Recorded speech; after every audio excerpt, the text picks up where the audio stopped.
Good morning friends. पिछली video में हम लोगों ने फैमिलीज ऑफ सर्कल के बारे में डिटेल्स में जाना था कि कोई एक सर्कल कोई एक पर्टिकुलर पॉइंट से ओरिजिनेट हो या दो पॉइंट से क्रिएट हो, ऐसे केस में फैमिलीज ऑफ सर्कल का इक्वेशन क्या होता है इसके बारे में हम लोगों ने जाना। तो आज हम लोग एक नया topic coaxial system of circles के बारे में जानेंगे। तो topic is coaxial system of circles. तो पहले इसका डेफिनेशन देख लेते हैं। A system of circle is said to be coaxial system of circle if every pair of circle in the system has the same radical axis. मतलब यहाँ पर आप लोग देख सकते हैं, यहाँ पर जो सर्कल है ये पेयर वाइज है, ये व्हाइट वाला भी पेयर वाइज है एंड ये ग्रीन वाला भी पेयर वाइज है। तो बोला गया है a system of circles is said to be coaxial system of circles if every pair, मतलब हर एक पेयर, ग्रीन वाला जो पेयर है एंड व्हाइट वाला जो पेयर है, has the same radical axis. इन दोनों पेयर का जो रेडिकल एक्सिस होगा वो सेम होगा। और रेडिकल एक्सिस का डेफिनेशन हम लोग जानते हैं कि कोई एक पर्टिकुलर पॉइंट का लोकस जिस पॉइंट से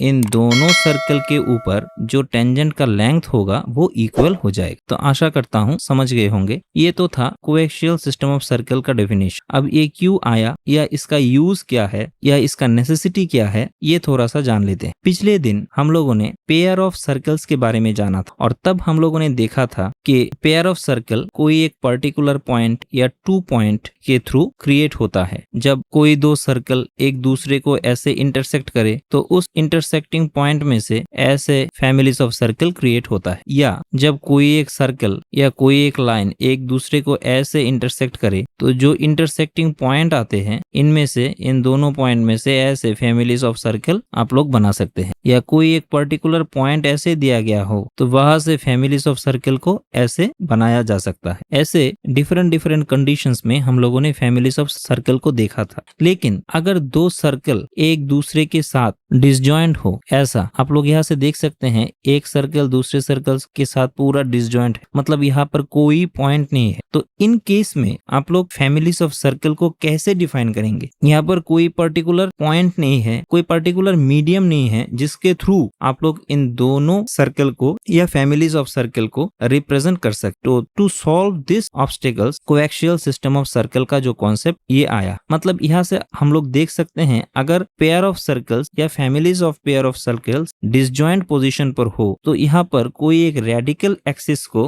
बेस मानकर इसके रेस्पेक्ट में हम लोग फैमिलीज ऑफ सर्कल को रिप्रेजेंट कर सकते हैं। ये भी फैमिलीज ऑफ सर्कल ही है। यहाँ पर जो मीडियम है ये दो पॉइंट है जिसके रेस्पेक्ट में हम लोग फैमिलीज ऑफ सर्कल को यहाँ पर रिप्रेजेंट कर रहे हैं और यहाँ पर है उस पॉइंट की जगह रेडिकल एक्सिस। डिफरेंस सिर्फ इतना ही है। तो आशा करता हूँ कोएक्सियल सिस्टम ऑफ सर्कल्स का जो कॉन्सेप्ट है ये क्यों आया ये आप लोगों को समझ आ गया होगा। अब फैमिलीज ऑफ सर्कल को कोएक्सियल सिस्टम ऑफ सर्कल्स के थ्रू भी रिप्रेजेंट किया जा सकता है। कैसे? अगर इसको हम लोग फर्स्ट केस कंसीडर करें तो हम लोगों ने देखा था कि कोई दो सर्कल अगर एक दूसरे को इंटरसेक्ट करे तो इन दोनों के बीच जो रेडिकल एक्सिस होता है वो इस दो इंटरसेक्टिंग पॉइंट से जो कॉर्ड पास करता है वही हो जाता है। मतलब इस पर्टिकुलर लाइन को हम लोग इन दोनों सर्कल का रेडिकल एक्सिस बोल सकते हैं, क्योंकि इस पॉइंट से इस सर्कल के ऊपर टेंजेंट का लेंथ एंड इस पॉइंट से इस सर्कल के ऊपर टेंजेंट का लेंथ दोनों इक्वल हो जाएगा। दैट्स व्हाई अगर दो सर्कल एक दूसरे को ऐसे इंटरसेक्ट करे तो यहाँ से इन दोनों का जो कॉर्ड होगा उसको हम लोग रेडिकल एक्सिस की तरह कंसीडर करेंगे एंड वहां से हम लोग ये जो फैमिलीज ऑफ सर्कल है इसको ड्रॉ कर सकते हैं। और अगर दो सर्कल एक दूसरे को कोई एक पर्टिकुलर पॉइंट में टच करे तो ऐसे हम लोग फैमिलीज ऑफ सर्कल्स को ड्रॉ कर सकते हैं और यहाँ से ये जो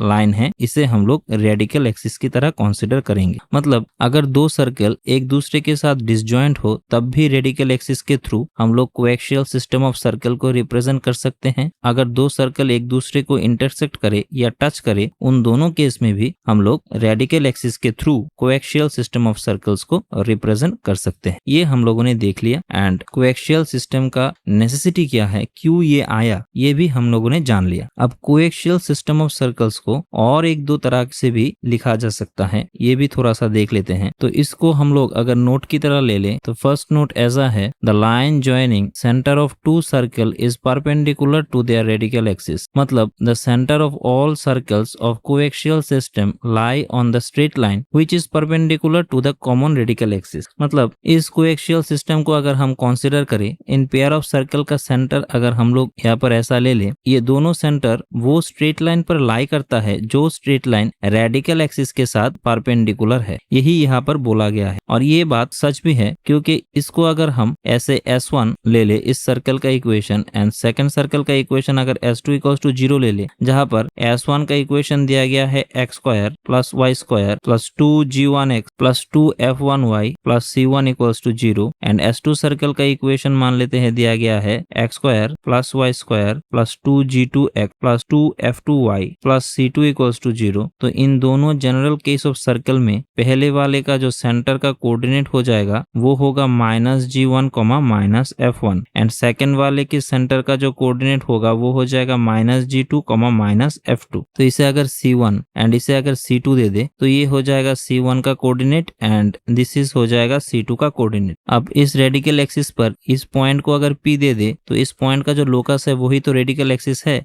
और इसे m एंड इसे n दे देते हैं। तो pm एंड pm जो है वो सर्कल का टेंजेंट का लेंथ है और सर्कल का जो टेंजेंट का लेंथ है वो हम लोग जानते हैं, उसको हम रूट ओवर s1 एंड इसको रूट ओवर s2 दे सकते हैं। अगर आप लोग ये नहीं जानते तो लिंक को प्रेस करके वो टॉपिक को देख सकते हैं। तो बोथ साइड रूट ओवर को हम लोग एलिमिनेट कर दे तो यहाँ से हो जाएगा s1 equals to s2 and then s1 minus s2 equals to 0। तो यही हो जाएगा इस पॉइंट का लोकस। तो this is locus of point P। तो इन दोनों सर्कल के इक्वेशन से कंपेयर करें तो ये हो जाएगा s1 minus s2 x square eliminate हो जाएगा, ओनली रह जाएगा 2g1 minus g2 into x plus 2f1 minus f2 into y plus c1 minus c2 equals to 0। अब ये जो रेडिकल सर्कल का इक्वेशन आया यहाँ से हम इसका अगर स्लोप ले ले रेडिकल एक्सिस का s1 माइनस s2 तो इसका स्लोप बन जाएगा minus g1 minus g2 by f1 minus f2। इसको हम लोग m1 ले लेते हैं सपोज, और यहाँ पर सर्कल का जो कोऑर्डिनेट आया -g1 minus f1 and -g2 minus f2, तो यहाँ से c1 c2 का जो लाइन है उसका अगर स्लोप ले ले स्लोप ऑफ c1 c2 तो यहाँ से हम लोगों को मिलेगा minus f2 minus minus plus f1 by -g2 minus minus plus g1। तो ये हो जाएगा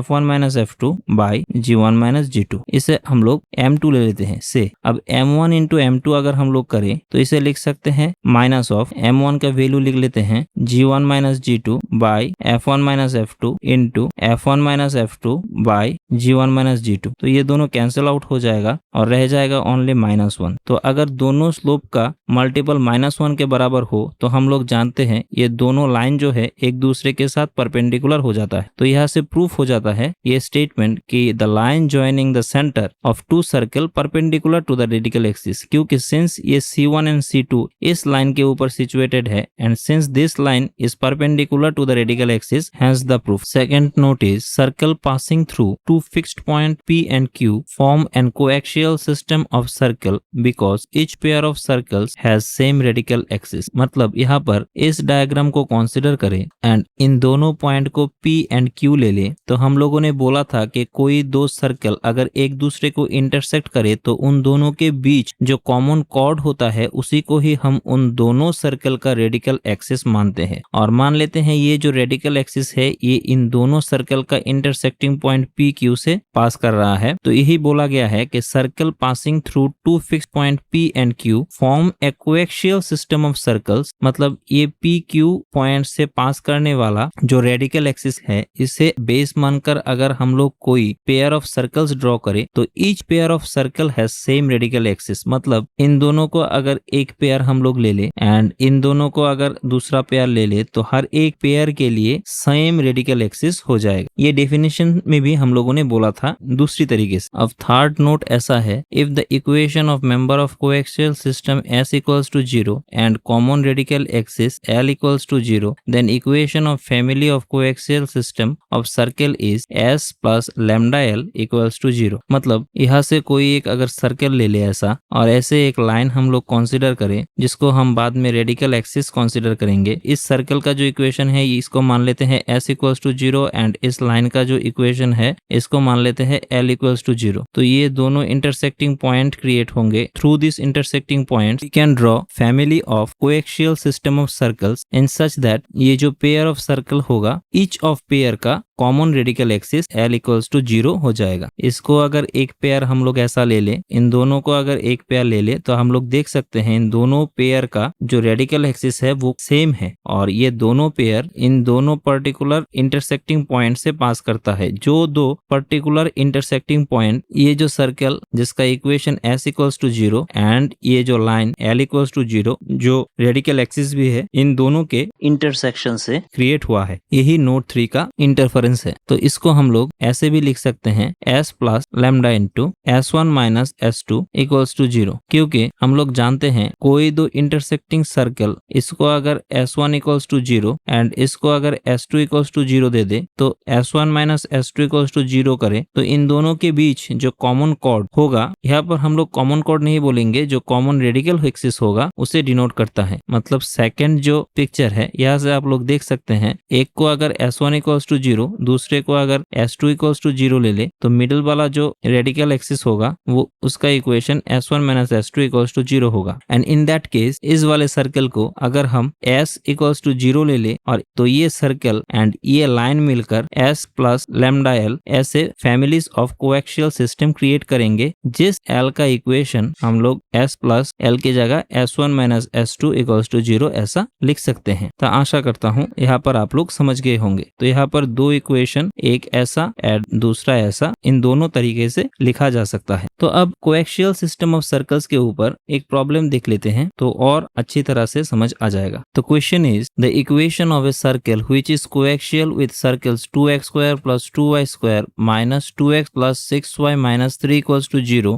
मतलब एक सर्कल का इक्वेशन एंड दूसरे का equation x square plus y square plus 4x plus 2y plus 1 equals to 0। It is given that the centre of the circle to be determined lies on the radical axis of the circle. मतलब यहाँ पर दो circle दिया गया है, एक का equation S1 equals to 0 and दूसरे का S2 इक्वल्स टू 0, आप लोग ऐसे ले सकते हैं। अब इन दोनों सर्कल के थ्रू आपको एक कोएक्सियल सिस्टम ऑफ सर्कल्स बनाना है, जिस सर्कल का इक्वेशन हम लोग S is equal to S1 plus lambda into S1 minus S2 ले सकते हैं। हम लोग जानते हैं लैम्डा का अलग अलग वैल्यू के लिए अलग अलग पेयर ऑफ सर्कल्स यहाँ पर आता है। तो लैम्डा का कोई एक पर्टिकुलर वैल्यू के लिए यहाँ पर एक सर्कल S इक्वल्स टू 0 आएगा, जिसका सेंटर इस रेडिकल एक्सिस के ऊपर सिचुएटेड होगा। तो पहले इक्वेशंस लिख लेते हैं। S1 equals to 2x square 2y square minus 2x plus 6y plus 3 equals to 0, और इसे लिख सकते हैं 2 से डिवाइड करके x square plus y square minus x plus 3y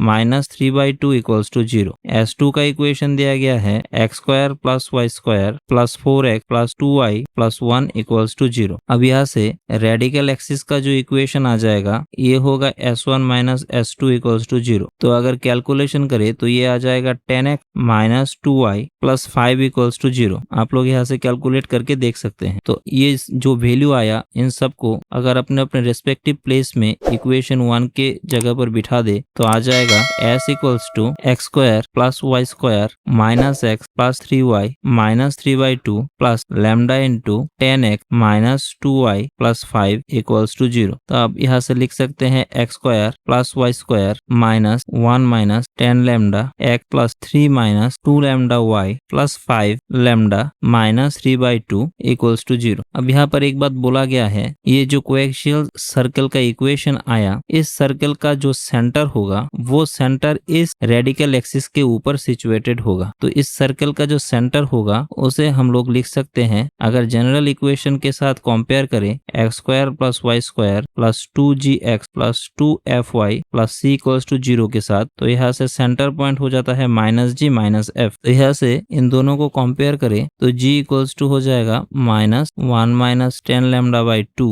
and f equals to हो जाएगा 3 माइनस 2 लैम्डा बाई 2। तो इस सर्कल S जो है उसका सेंटर हो जाएगा माइनस g माइनस f, मतलब 1 minus 10 lambda by 2 and minus 3 minus 2 lambda by 2। अब ये सेंटर पॉइंट जो है वो इस रेडिकल एक्सिस के ऊपर सिचुएटेड है, मतलब इस सेंटर पॉइंट का जो कोऑर्डिनेट है उसे हम इस रेडिकल एक्सिस के इक्वेशन पर बिठा दे तो ये सेटिस्फाई करेगा। तो बिठा देते हैं, यहाँ से लिख सकते हैं 10 इंटू एक्स की जगह हो जाएगा 1 minus 10 lambda by 2 minus 2 into 3 minus 2 lambda by 2 plus 5 equals to 0। तो यहाँ से कैलकुलेट कर ले तो आ जाएगा 5 एंड यहाँ से 2 कैंसिल हो जाएगा तो ओनली आ जाएगा 5 minus 50 lambda minus 3 plus 2 lambda plus 5 equals to 0। तो यहाँ से लिख सकते हैं 48 minus 48 lambda plus 7 equals to 0। तो यहाँ से लैम्डा इक्वल्स टू आ जाएगा 7/48। अब इस लैम्डा को यहाँ पर जो फैमिलीज ऑफ सर्कल एस आया उस एस की इक्वेशन पर यहाँ पर बिठा दे तो यहाँ से हम लोगों को सर्कल का जो इक्वेशन है वो मिल जाएगा। तो बिठा देते हैं, पहले लिख लेते हैं equation x square plus y square minus x 3y minus 3/2 plus lambda की जगह पर हो जाएगा 7/48 into 10x minus 2y plus 5 equals to 0। अब यहाँ से कैलकुलेट कर ले तो हो जाएगा 48x square 48y square 48x 144y यहाँ पर 72 plus 70x minus 14y plus 35 equals to 0। तो इसका कैलकुलेशन करें तो हो जाएगा 48x square plus 48y square plus 22x plus 130y minus 37 equals to 0 और यही हो जाएगा रिक्वायर्ड इक्वेशन ऑफ सर्कल। तो आज हम लोग यही पर अपना सेशन कंक्लूड करते हैं। नेक्स्ट डे हम लोग लिमिटिंग पॉइंट को डिस्कस करेंगे, उसके बाद सर्कल का जो टॉपिक है वो पूरा खत्म हो जाएगा। तब तक के लिए thank you and good bye.